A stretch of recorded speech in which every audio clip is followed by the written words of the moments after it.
হরিদেবপুরে এক মহিলাকে লক্ষ্য করে গুলি চালানোর ঘটনায় গ্রেপ্তার হলো মোট 2 জন।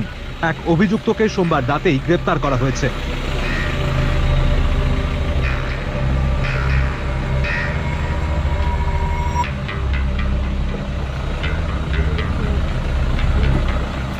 সোমবার সাত সকালে কালীপদ মুখার্জি রোডে বাইকে করে এসে 2 দুষ্কৃতী স্থানীয় এক মহিলার পথ আটকায়।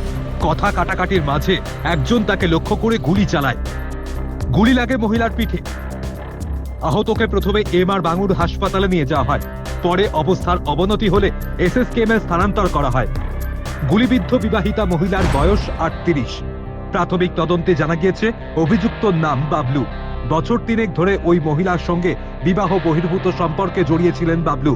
বাবলুর স্ত্রী 9 বছর আগে মারা যান। মেয়েরও বিয়ে হয়ে গিয়েছে। সেই সময় থেকেই এই সম্পর্কের শুরু। এমনকি দুজনে গোপন বিয়েও করেছিলেন বলে জানতে পেরেছে পুলিশ। আহত মহিলার একটি ছেলে রয়েছে। ছেলের আপত্তি এবং পারিবারিক অশান্তির কারণে সম্পর্ক থেকে বেরিয়ে আসতে চাইছিলেন তিনি।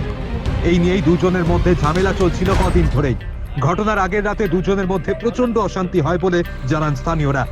সোমবার সকালে ওই মহিলা মর্নিং ওয়াকে বেরোলে তার পিছু নেয় বাবলু। স্থানীয় ক্লাবের সামনে মহিলাকে লক্ষ্য করে গুলি চালিয়ে পালিয়ে যায়। গুলির আওয়াজ পেয়ে এলাকার বাসিন্দারাই ঘটনাস্থলে ছুটে আসে। দ্রুত তাকে নিয়ে যাওয়া হয় হাসপাতালে। গতকালই বাবলুকে গ্রেপ্তার করেছে পুলিশ। সোমবার গভীর রাতে আরও একজনকে গ্রেপ্তার করা হয়। সম্পর্কে টানাপোড়েনেই এই ঘটনা বলে পুলিশের প্রাথমিক অনুমান।